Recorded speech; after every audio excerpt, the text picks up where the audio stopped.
மும்பை ஒரு நொடிக்கும் தூங்காத நகரம்.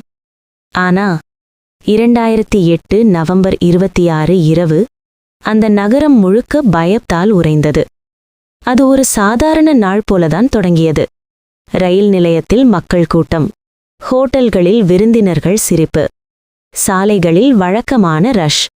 ஆனா அந்த இருளுக்குள் ஒரு பேரழிவு நகரத்தை நோக்கி வந்து கொண்டிருந்தது.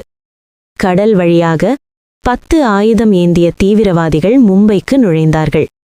அவர்கள் நோக்கம் ஒன்றே, அதிகபட்ச அழிவு. சில நிமிடங்களில் அவர்கள் பல குழுக்களாக பிரிந்தார்கள். முதலாவது தாக்குதல் ஒரு ரயில் நிலையத்தில் தொடங்கியது. திடீரென்று துப்பாக்கி சத்தம். மக்கள் ஓட ஆரம்பித்தார்கள். சத்தம், அலறல், குழப்பம். சில நொடிகளில் அந்த இடம் ஒரு போர்க்களமாக மாறியது. அந்த தாக்குதல் மட்டுமில்லை, ஒரே நேரத்தில் பல இடங்களில் தாக்குதல் நடந்தது. பிரபல ஹோட்டல்கள், கெஃபேகள், மருத்துவமனைகள், முழு நகரமும் கேயாஸ் ஆகிவிட்டது. ஹோட்டல்களில் இருந்தவர்கள் பிடித்துக் கொள்ளப்பட்டனர். அவர்கள் அறைகளில் மறைந்து கொண்டார்கள். சிலர் மேசைகளின் கீழ் ஒளிந்தார்கள். ஒவ்வொரு கதவும் திறக்கும்போது உயிர் போகும் பயம். இந்நேரத்தில் மும்பை போலீஸ் உடனடியாக வந்தார்கள். ஆனா அவர்களிடம் இருந்த ஆயுதங்கள் இந்த அட்டாக்கு போதவில்லை. இருப்பினும் அவர்கள் பின்னடையவில்லை. பலர் தங்கள் உயிரை தியாகம் செய்தார்கள். நிலைமை கட்டுக்குள் வரவில்லை. அப்போது இந்தியாவின் மிக ஆபத்தான ஸ்பெஷல் ஃபோர்ஸ் அழைக்கப்பட்டது. National security guard, black cat commandos. அவர்கள் வந்தார்கள். அவர்களின் மிஷன், உயிர்களை காப்பாற்ற வேண்டும், தீவிரவாதிகளை அழிக்க வேண்டும். இரவு முழுக்க அவர்கள் ஆபரேஷன் ஆரம்பித்தார்கள்.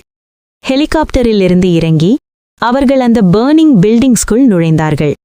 ஒவ்வொரு அடியும் மரணத்தை எதிர்கொண்டது. கதவு திறந்தால் எதிரே துப்பாக்கி இருக்கலாம். ஒரு தவறு, ஒரு உயிர் போகும். ஹோட்டல்களின் உள்ளே நெருப்பு, புகை, அழுகை சத்தம்.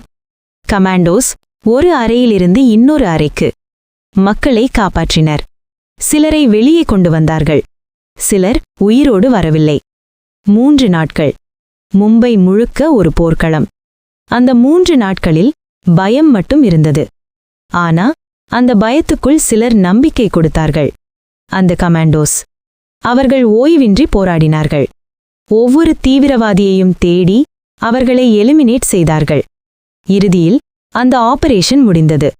தீவிரவாதிகள் எல்லாம் அழிக்கப்பட்டார்கள். மும்பை மீண்டும் அமைதியை கண்டது.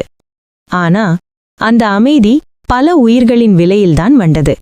அந்த நாள் பல குடும்பங்கள் தங்கள் அன்பானவர்களை இழந்தனர். ஆனா அதே நேரத்தில் இந்த நாடு சில உண்மையான வீரர்களை பார்த்தது. பயம் இருந்த இடத்தில் அவர்கள் துணிச்சலாக நின்றார்கள். மரணம் எதிரே இருந்தாலும் அவர்கள் பின்னடையவில்லை. இது ஒரு தாக்குதல் கதையல்ல. இது துணிச்சலின் கதை, தியாகத்தின் கதை, மனித மன உறுதியின் கதை. மும்பை அந்த இரவை மறக்காது. இந்தியா அந்த வீரர்களை மறக்காது. IND